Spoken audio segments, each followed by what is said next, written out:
Welcome to the Queen Divas, Queens of Fitness podcast. Join your hosts, three-time WBFF world champions and WBFF royalty, Alicia Gowans and Stephanie Ayala McHugh, as we explore all things female health, training, competing, mindset, and living the fitness life every day.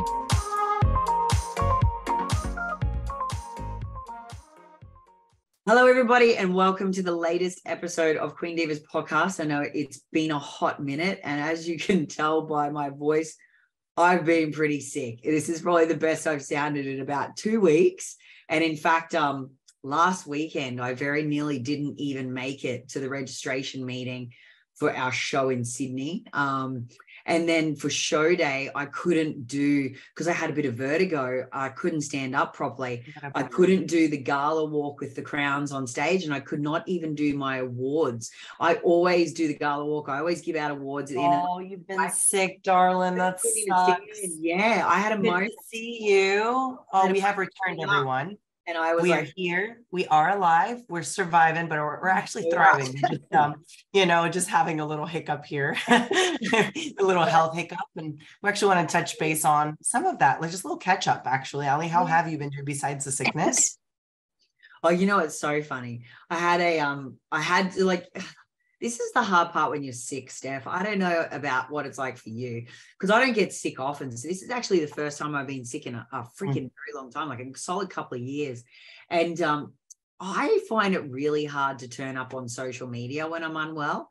Oh, yeah. I had, obviously in my social schedule, I had talking points I had to do.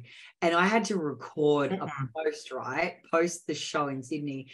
And it was a post about, the diet after the diet, how much it sucks, how hard it is to reverse diet. And I'm like, it took me all day sipping 4 Lem sips, which you're only supposed to have every 4 hours. I had 4 Lem sips and all these soothers to be able to get enough voice to record the recording, right? I recorded it and I sounded, honestly, like I belonged in Priscilla, Queen of the Desert. And anyway, recorded it, posted it. I actually had someone comment on it going, is your voice deep because of drugs? And I'm like, oh my God, I'm currently tiny. What a troll. Oh man, if they really knew you. Oh gosh. Even question that. Yeah, no, that's funny. That's totally normal. I feel like anyone that's right now that feels a little more fatigued. Ali, the whole reason why this year has been an off year for me is because of that. Like my body wasn't recouping, wasn't recovering. I was getting ill. I was getting sick, and I was doing all the things to take care of my body. Yeah. I was literally doing everything in my means to make sure my immune system was taken care of, vitamins that, might have been a little bit deficient, and just protocols with higher antioxidants, and just trying to really create less inflammation in my body. And my body still was in still lagging a little bit. Oh yeah. I was not ever catching up. And it wasn't until recently, which I do feel like my body has finally came around the corner just recently, which is crazy, guys. I mean, it's more than half the year now. Like we're sitting in, and if we really reflect here, which we haven't done an episode of reflection, which I definitely thought was a good thing for us to, quickly go and see how we've been doing the first 6 months of the year versus what these next 6 months will look like for us. We can't, just kind of, stall, which a lot of people do, right? We start kind of maybe putting things on the back burner, our goals that we might have set. So pivoting, like actually kind of maybe setting or, maybe analyzing, is that something still realistic for the rest of the year? And what have I done? What have we already achieved that was on that list? Which we have kind of gone through on our previous episode, but I think mainly going forward is what is next, right? And I think that's something also that we'll touch base on. But for today, we have a juicy episode, and we want to touch base on all things pelvic floor, anything dysfunction related. Ali, you are also going through some of these things right now since you are pregnant. I think, look, let's start this conversation with a bit of a funny story first. The first time I ever really went, oh shit, this is something that we should focus on, was when I was training for powerlifting. Because do you want to know what? They actually have this thing, and there's a well, where I was doing it anyway, there was a wall, the squirt wall. And the squirt wall is basically when you're in competition as a female and you let go, make a mess on the platform. And apparently it's very, very common. And I was mortified. I'm like, what the fuck? Like how embarrassing would you feel? And they were like, this is like legitimately, it happens every single comp. It happens with more women than it doesn't. And it made me so paranoid about whether or not I was going to be someone. Going to be that girl. Then I actually went to my first women's health physio and had an internal assessment, and I had my pelvic floor ranked and rated for how was. And I know we've discussed this in a previous episode, you know, a year and a half ago when I was pregnant with Georgie, about the levels. So, you know, your pelvic floor is like it's in an elevator and you're going up the levels, right? And it has 5 levels in it. So you want to have a ranking as close to 5 as possible. And I was always a 4.5 to 5. So I was always really strong, but they rank it in 2 ways. There is a ranking of total strength. So that contractibility that creates, you know, really great stabilization for the pelvis, really great, you know, bracing in your big lifts. It's that sort of stuff. That's your basic 1 out of 5. But then there is a thing called I'm trying to remember the exact term. I'm going to bastardize it, but it's basically like a quick fire. So you have the long duration contraction, which is important for the big lifts, but then you have the quick fire contraction. Now, the quick fire contraction is the ability for the pelvic floor to flicker on and off real fast like this. And that's actually not something that most women have. But guess what it's relevant for? When you are laughing uncontrollably, when you sneeze, when you cough. Coughing, yeah. Yeah. So that is the strength that comes from that. Now, when we tested that was a little bit less for me. So I was like a 4.55 on the strength. And then in the quick fire, I think I was a 4. So I went to the level 4. So I was still, though, on the scale of it, really good. And I can report that I did my massive lifts and I didn't squirt on the platform. Yay for me. Hooray, Ellie. But for those that do, it is common because, I mean, don't get me wrong. It is something that I have heard of. I didn't know about this platform, though. I had no idea. That kind of gave me a little bit so they actually and it's black, so it shows up. I mean, besides the hygiene issues that come with all of that, I mean, regardless, I mean, it is a common thing. So that's what I was going to say. The moral of that story too is, if this is you and you're listening to this and you're like that woman that goes, oh my God, I do that. Like if I start laughing, like my best friend, when she starts laughing really hard, she has to stop walking and cross the legs. Because she's like, if I don't stop and cross the legs, I'm going to piss myself. So I've literally pissed myself from laughing. Right? So, and so this is actually a big and common occurrence for most women. And especially women that have had babies. So if you're listening to this and you're like embarrassed, thinking far out, that's me, don't be, because it's actually a lot more common than you think. And if you're listening to this and going, holy shit, that's been me. I've been in a big squat and I've literally felt myself. Yeah, right. Deep, big breath in. And I've honestly wet myself. You're not abnormal. And however, there are things to do to fix it. So I just thought I'd start the story with that, because I think it's a great way to lead into the fact that, hey, pelvic floor function and pelvic floor is not just for people to worry about that are pregnant like me. It's not just postnatal, concerns either. Right. You should be keeping this shit strong. You should be keeping this thing firing well before you even fall pregnant, for the people that have that in their future. And if you don't ever want kids, that's fine. You just don't want to be the person that squirts on the platform either. So think about it still, right? Totally. And there's a lot of other benefits too, like when it comes down to having a strong pelvic floor. I mean, it just trickles down to so many other female things besides incontinence. I mean, it even goes into the sexual life. So I think it's very important for any female that, I mean, it's just not even planning to maybe even be pregnant. I mean, if you're just planning to be actively, obviously sexually active, right? Yeah. Like you want to have that strength. It's really something. Control, right? And you want to be able to utilize that muscle in your favor. Absolutely. Exactly. Yeah. You know, So look, we want to also plays an important part too with the organs inside your pelvic region. So for anyone that doesn't, know this and isn't aware, bladder control, your uterus and your rectum, Uranus, are actually also all supported by the pelvic floor. So you don't want to be sloppy in any of those areas. Is all because it's not going to. Trust me. That's actually, leading into pelvic floor dysfunction. I feel like not just the lack of pelvic floor strength, but the activation of you knowing what that feels like. It's actually not really something you're going to feel very strenuous work when you're doing pelvic floor, exercises. It's actually a lot more about breathing. It's about knowing how your pelvic floor, it actually sits, first being aware of that. If you've never seen a diagram, I think it's very important for you to see one just to visually understand kind of how that pelvis even sits. Number one, right? Why is it called a pelvic floor, right? It's protecting, right? A lot of that pelvic region. It has a lot of other areas that were connected, like Ali just mentioned, that we do fire up. Right, absolutely. But this also goes into the big movements that we do, such as those hip thrusts that we're always, constantly programming or putting into our, exercises there and doing. Are we properly doing them? Most of the time I see these exercises being performed with no good pelvic actual thrust because that pelvic floor is so weak.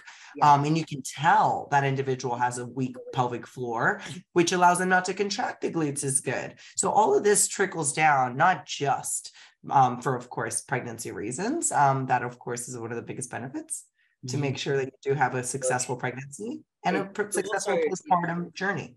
It's also put underneath so much duress during pregnancy, right? So the hormone fluctuations that change the way that things sit, soften that whole area. And then you've got the increasing pressure of the growing uterus, the placenta, and then the baby.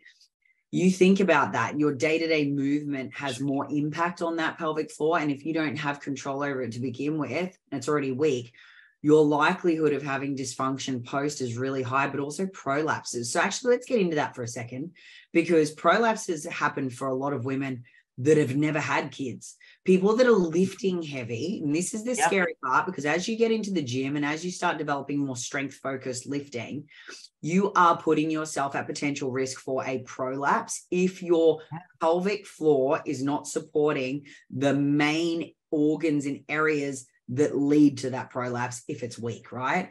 So for anyone that doesn't know, weak and dysfunctional pelvic floor actually leads to a pelvic organ prolapse. So it's where, and it sounds gross, but it's where all your insides basically come in your outside. Like, they're like down and comes out. And it's like incredibly uncomfortable. You literally look like you have a willy. And you can't do anything. Like, you can't lift, you can't do anything. You actually have to have surgery to have this fixed. And, I'm going to say it. I got a couple of girlfriends that have never had kids, but are very big bodybuilders.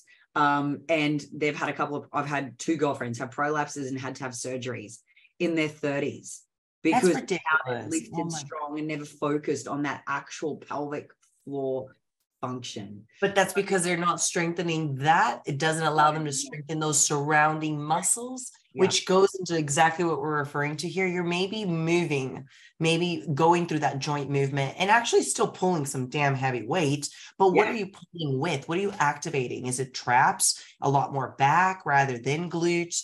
Are you actually really contracting around the area in the pelvis? I think that's the biggest thing. Some of the women that have pelvic tilt, posterior wise, have a posterior pelvic tilt or an anterior pelvic tilt, struggle with a lot of pelvic floor dysfunction because they don't really know how to contract or truly hold in, right? And I think if you're listening to this and you're like, I just have no idea, like I have no idea, like I'm listening to what these women are saying, but I don't know where I sit. I don't know what it feels like I can't tap into that. I would say do what I did all those years ago and be like, I don't want to be the squirter, and go to a women's health physio. So there must be a women's health physio, and get an internal assessment done. And they will internally assess the elevator levels you can go to, both at rest, laying, standing, and in a braced position. So when you're actually replicating, if you let them know that you're a lifter and you need to know about that functional strength under load and in the movement you would be doing, they'll do that as well. I get this done, guys, every year now, just to test where I'm at and make sure that mine's still strong, especially because, you know, I'm having babies back to back, older, you know, there's definitely, and post, you know, like 2.5 decades of heavy lifting. There's definitely big reasons why I should be checking it. And I would recommend most women get it checked at least 12 to 18 months, right? So go and have it tested so you know exactly where you sit. Then what I would also suggest, which I think is powerful, get a really good clinical one-on-one Pilates instructor, but they must be clinical. They must be like physio level ranked, not some, you know, bloody multiple people in a room class. I mean, a one-on-one with a reformer, because you want them testing your pelvic recruitment. Now, I used to do mine with a ultrasound. She would put an ultrasound on me in certain movements. And the reason I'm bringing this up is because this is important, and most people won't even freaking know this. Your pelvic floor should be on in every single lift. Every single lift you do. It's not bracing, though. This is the important part to remember. The pelvic floor recruitment comes on first, then you brace on top. Now, what I found really interesting when I learned this, you know, would have been about 8 years ago, where I focused and honed in on it. When they were initially saying turn the pelvic floor on, we could see in the ultrasound shows the levels of the actual muscle coming up and then like pulling back up to the contraction point, right? And you see the layers to the muscle, you see how thick it is, you see where it sort of pulls up, and they can give you a gradient. So many degrees of pull, so many degrees of contraction. I was over contracting. And that can actually become a problem too. Over contraction where you don't actually relax the muscle all the way out. This is super interesting for people because that becomes a problem when you become pregnant. Okay. So there is such a thing as too much contraction can't actually relax. And then there is no contraction or hardly any contraction at all. You want none of that, right? You've got to be able to have a full contract, full shorten, full length and range. And you want just the right amount of contraction. So what I got to the point of was relearning and feeling through the ultrasound to show me and guide me under movement 30%, because you've only got to turn it on 30%. So it's amazing that you're just, you know, and what you're to give on that feedback there, because yours was, you know, fully contracting and doing over. Mine actually is more on the over as well. Just because I have that pelvic floor dysfunction where I can't truly release as good rather than contract. Contracting is no problem for me, but see that won't feel like a real problem to you right now. It's quite protective in your lifts, but when you go to become pregnant and have a baby, that's going to be a problem. So, you know, I think the fact that you're aware of it and you're working, fantastic. Oh, you know, and I'm having to address it because of obviously the injuries that I have going on, and my, you know, QL has definitely been one of the main factors of not really being able to fully extend and actually have a good pelvic tilt in my posterior chain, because everything has been really stuck anterior wise. And that pelvic tilt, going back to this, ladies, if you are getting stuck in the hips, number one, joint wise, you know, muscularly wise, your psoas is extremely tight. That is attached there to that hip joint, very, very deep into your muscles, into your pelvic floor as well. And you are going to feel very weak because those tight muscles surrounding the hips are going to make you overwork those muscles, which then you feel like you're working because you feel a burning sensation. Everyone relates or correlates, right? Like, oh, I'm burning. It's, you know, I'm actually having a workout. Well, you might be burning because those muscles are just over contracting as well. So making sure that you address what's isolated, what you can feel. If you do not feel your lower abs, this is also giving you a big awareness. I might have some pelvic floor dysfunction. I'm not even aware. It may not just be incontinence, like in not being able to control your bladder. It could be the fact that you just have a weak lower ab region. And that will be a, you know, kind of a little precursor of letting you know that, yeah, this is something I could work on. sometimes feeling that pressure in the lower back too can be another sign of function pelvic floor weakness, because the erectors are doing a lot of the work that the pelvic floor should actually be doing.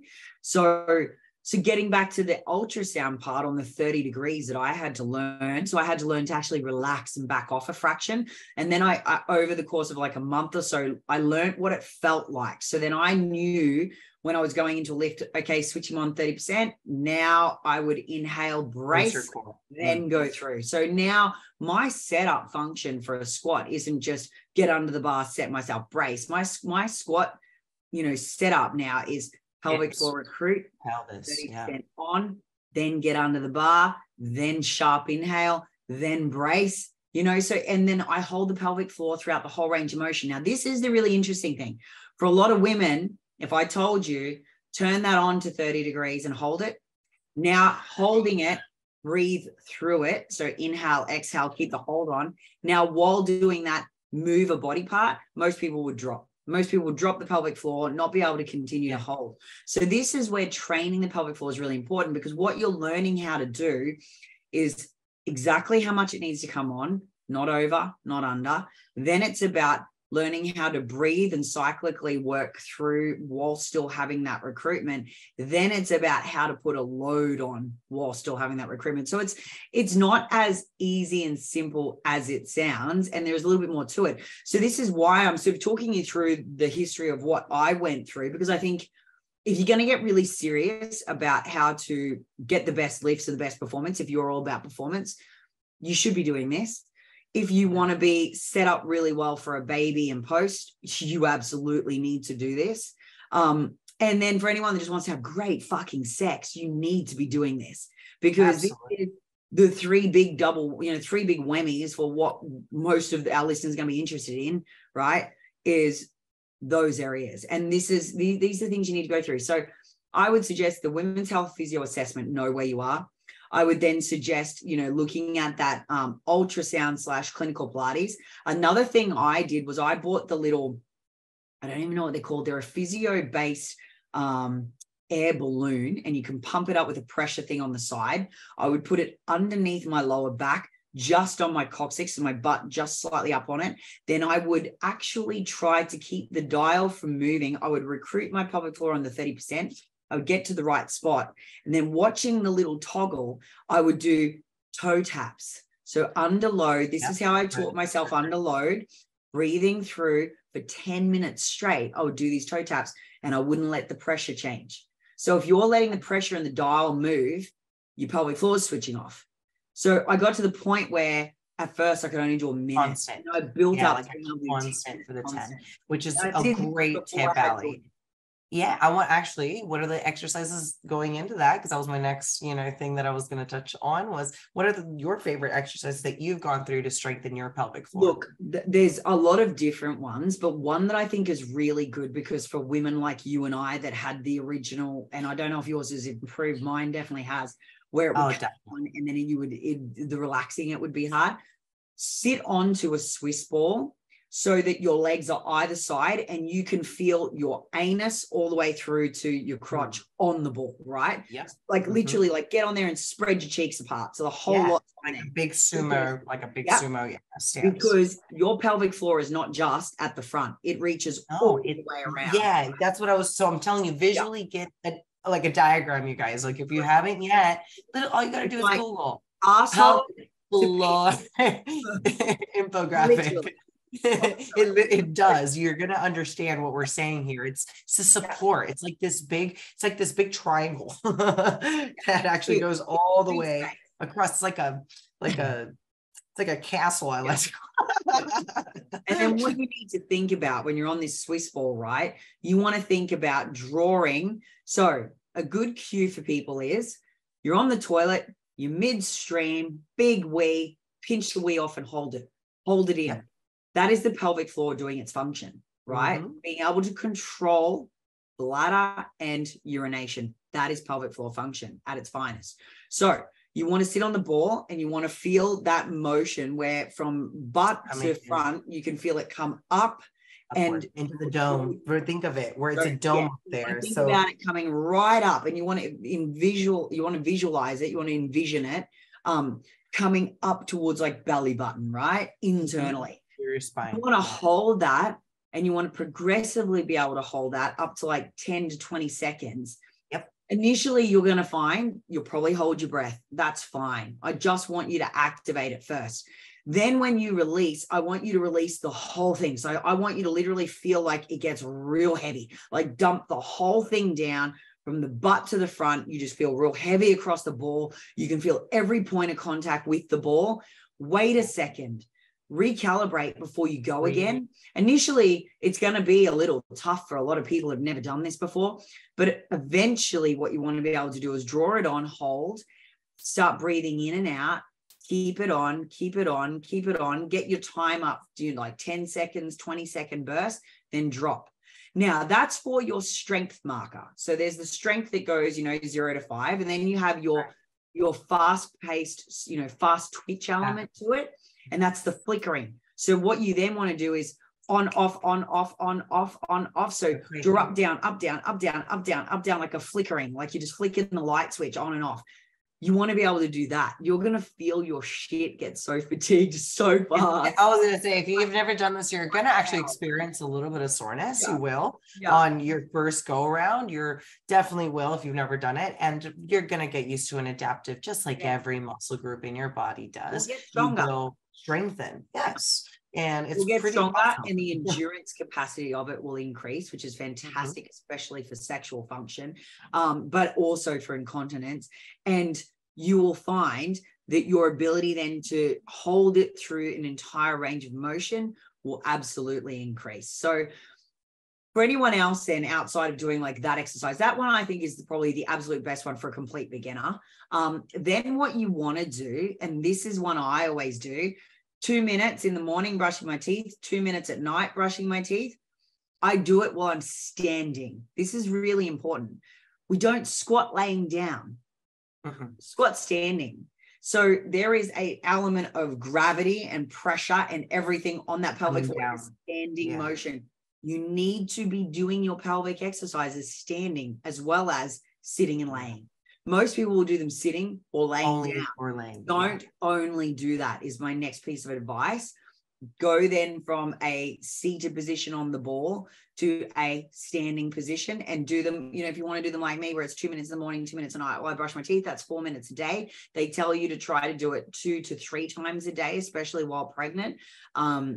That's it. And you're going to brush your teeth anyway, so you won't forget it. I was like, that's the best mindless way to do it. Yeah, I think that's the best tip, Ali. I think being able to incorporate some of these movements, just for example, anyone that maybe has a sedentary job, grabbing a little Swiss ball or anything around, having it around your desk and being able to perform those things, you're still knocking out work and you're performing some of these movements. And same thing with what you're saying about the toothbrushing. I love that. Being able to do that with a little more awareness. Think of this. If our pelvis is stuck, meaning the joints, you guys, your hips itself, you're never really going to truly have a full extension and really full contraction of any type of glute movement or abdominal movement when it comes down to it. So knowing if you are you're struggling with just being able to even turn on your pelvic floor, probably much more getting some deep some actual myofascial release into your, pelvis area, which does suck. Anyone that's already experienced this, it sucks so bad. Like just trying to increase blood flow, because what are we trying to do here is increase your blood flow around that region as well. So if you can, obviously just trying to open up your hips, doing light stretches, being able to, obviously try to get some little more lengthen and flexibility around that area and region as well. So another really cool thing for anyone that wants to do something that's evidence-backed and pretty cool and actually makes it a little interesting. And I actually just purchased one because I was like, man, I'm going to give this a go. There is a site called PeriFit, PeriFit. Now, they actually have a device that is attached to an app on your phone that plays games, and you insert the little device, and then you are actually playing games. It's almost like a Tetris type thing where you are using your pelvic. That is hilarious. That's going to all the little things. It's really cool.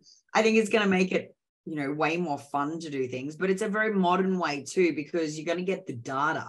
So you're going to have this device reading data across to you. And the best thing is they've got settings, right? So the different settings in the on the probe, so the thing that you choose for the games that you play and the training that you're going to give your pelvic floor, because this is the training device, that it is basically linked to the different types of issues women face. So you can choose postnatal, you can choose pregnancy, you can choose incontinence, you can choose pelvic dysfunction, nice. Prolapse.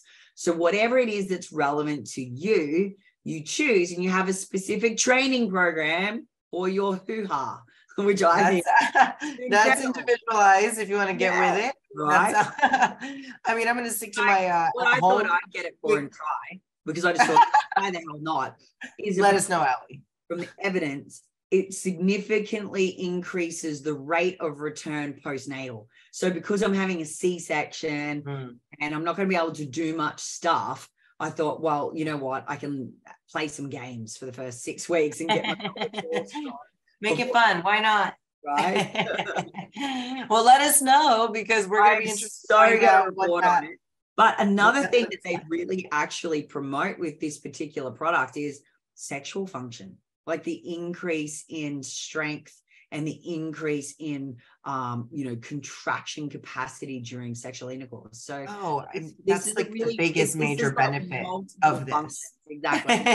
I was going to end up having a lot of fun. Anyone who thinks, hey, you know what, I don't know that I'm going to be able to just sit on a Swiss ball or practice holding my pee in, maybe this is the You're one. a little more advanced. Yeah. And that's a good point to bring up, the fact that some females are probably, I've done these movements. I've already strengthened my pelvic floor to this extent. I've done that, maybe taking it up a notch like Allie is doing. Yeah. Well, also, if you're to someone that likes data, the reason I'm looking at it is because, we all know I'm a fucking data geek. I love the fact that this physically tracks your actual rate of contraction and physically shows your improvement in strength over time. More data collecting is never, it's never hurt. So exactly. I get where you're coming from. And any other female that's listening to this and feels the want to try that out, give us some feedback. I'm very curious. I'm interested in knowing. But going into, I think the other postpartum, like you were actually mentioning, the pelvic floor, how it functions, not just for setting yourself up during pregnancy, but really the recovery side of things. Yeah, because for me, it's super important, as no one listening to this would expect anything less from me. I'm prepping for a show straight after, right? So reality is I need pelvic floor function back. I need lower core starting to recruit, because I'm about to have all my muscles sliced and diced yet again. Yeah. So more weakness put through there, so that in the first sort of 12 weeks post clearance to lift again, I can work up to getting back to a big, solid strength block where big, heavy loads are being lifted without compromising, my function, without putting pressure on that area, without giving myself a goddamn prolapse. I want to make sure that I'm in full health everywhere. And it starts from the inside out, right? So this is something you can't see. It is not aesthetic, but it does add to your aesthetic if it is fully functioning and giving you proper stability. There is so many reasons this should be a focus, but it is a very rarely discussed topic, which is why we wanted to bring it up today. And if nothing else, and you're listening to this and you're like, I'm just that chick that when I sneeze too many times in a row, or I cough too much, I'm going to pee myself, or I have to stop walking, cross my legs. Maybe this is a sign that you should consider checking it out, getting assessed, finding where you're at, and then starting to adopt some of the strategies perhaps that we've talked about that may help. Because, look, I've got no issues discussing all this stuff with all of you, because, hey, it's a really real thing. It's normal. Yeah. This is actually an issue, though. The reason why we wanted to bring this up for a lot of ways. We oversee it. Well, I'm going to put myself as an example here, or even multiple clients that will oversee it because it doesn't feel hard. it doesn't, you don't, like you said, you don't feel it very much. Yeah, You so don't really know it's there. You work your abs. You're like, ab work, core work. Let's get these abs, let's work the obliques. Let's work our glutes. Let's work our quads. Well, guys, these are all regions that are really actually being very much so worked. Supported, starting from the inside out. Here is going to be the pelvic floor, and you don't have control of it. You might not think it's a problem because you might not ever have lifted heavy enough for it to be a problem either, right? So once you start actually getting to a certain point, you're going to know what we're talking about. And this is for people that even have decent pelvic control. You're going to understand that there is still an element of pressure there. So it's 100% definitely something you should get checked. Now, this PeriFit, should you decide to look at something like this, actually does have like a assessment mechanism in it. So it will assess in the 5 functions, which is strength, endurance, frequency, release, and accuracy. So that quick versus the long hold. So you could use that if you feel embarrassed and don't want to go to a women's health coach. You can do this shit in the privacy of your own home, and no one even needs to know that you're bored. You know what I mean? Like, there are many options there, but that's the advanced version. But if you just want to start with something simple, you can literally just do some floor mat work. You can absolutely have the Swiss ball, standing. We got those, 3 different style, I guess, of movements. You can do one on the floor, could literally be tucking in the pelvis, breathing in, controlling, and actually having, like Ali said, breath coming out, knowing that you have that control of the pelvic floor being turned on. Think of being like vacuums, right? I think vacuum work is another really good tool just to be able to control not just the core, but also understand the pelvic floor. It's kind of like in unison. So that's all stuff that can be done from a mat. You can do vacuums from standing as well, or even from hinging. I think that the one that Ali mentioned, standing up and just kind of turning it on, is functional movement pattern, functional load, which I think is important. Yeah, and the Swiss ball one, I loved that one. I thought that sumo stance, it's cool because you visualizing feel correct. You can feel it coming up, and then you actually can feel whether or not it fully releases. Yes, you totally do. Don't want to bring the elevator down from, say, level 4 to level 2 or level 4 to level 1 and not get all the way to the ground. It has to come back to the ground. So if you use that visual in your mind and you're thinking about literally going up the elevator, coming out, going back in, coming back down, like you want to be, utilizing those tools to help you recognize where you're at. But literally, I think, look, what we've touched a lot on is the fact that maintaining pelvic floor health is incredibly important, that you want to target these muscles by doing the Kegel exercises, which are the things we've talked about, that you also want to be managing your body weight is another important thing. If you're carrying excessive loads of body weight, the likelihood of having more pressure on that and then more weakness, more dysfunction, potential for prolapse is higher. Also, another thing is, don't go letting yourself be constipated constantly and thinking that's normal, because that also puts a lot of pressure on the whole pelvic function. So the whole regular bowel movement is also super important. Like, can't stress that enough. Bowels, your hormones, guys. I mean, that's a big key here. You already know the hormones are playing a very big role, and just understanding that pressure, like Ali said, is coming from the organs surrounding it, the muscles surrounding it. And hey, if there are actual allied health specialists that have niche areas of focus of women's health, that's telling you something, right? If you can create an entire profession around this, it's telling you how important it is. Very true. It's a very problematic area. It's also telling you that there are specialists to go and see that really know their shit inside this realm. So I would strongly suggest seeking them out. But hey, look, I hope everyone had either a bit of a giggle at the squirt or a bit of a, oh my God, that's me when I laugh or moment. Or, hey, that's really interesting. I'd like to know where I sit. I hope we've given you enough information, enough tools and resources to be able to go and make, some form of action from here. And if not, or if you just, have questions, feel free to DM us. I mean, look, I'm open, as you can tell. I talk about everything. I will always answer anything you have to, send me. And I'm more than happy to, have a one-on-one conversation with someone if they want to have a one-on-one conversation about this. And I've got specialists that I can put you in contact with. especially in Australia. And then there are people that I work with that are online that deal with some of my athletes all over the world. So, you know, this stuff isn't, it's common, guys. Yes, it's very common. So don't feel alone. And if you aren't dealing with any of these things and you're just trying to learn, you know, maybe some of your clients, if you're a coach that's listening and you're just wanting to make sure, oh man, I should address these things. These are actually so-and-so client has actually these symptoms.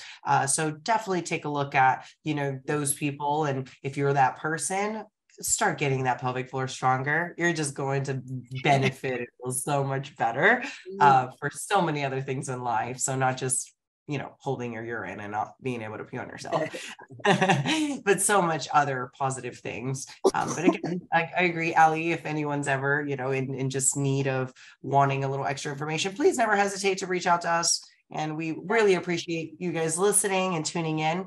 And we will get back on the rhythm of getting these episodes back out to you guys. And we will see you next time. See you next time. Bye. Thanks for tuning in to another episode of the Queen Divas, Queens of Fitness podcast. Make sure you follow us on Instagram at Queen Divas Pod, on Twitter at Queen Divas 4, and follow our hosts on Instagram, Alicia at Alicia Gowans _WBFF Pro, and Steph at Stephanie Ayala 7. See you all next week.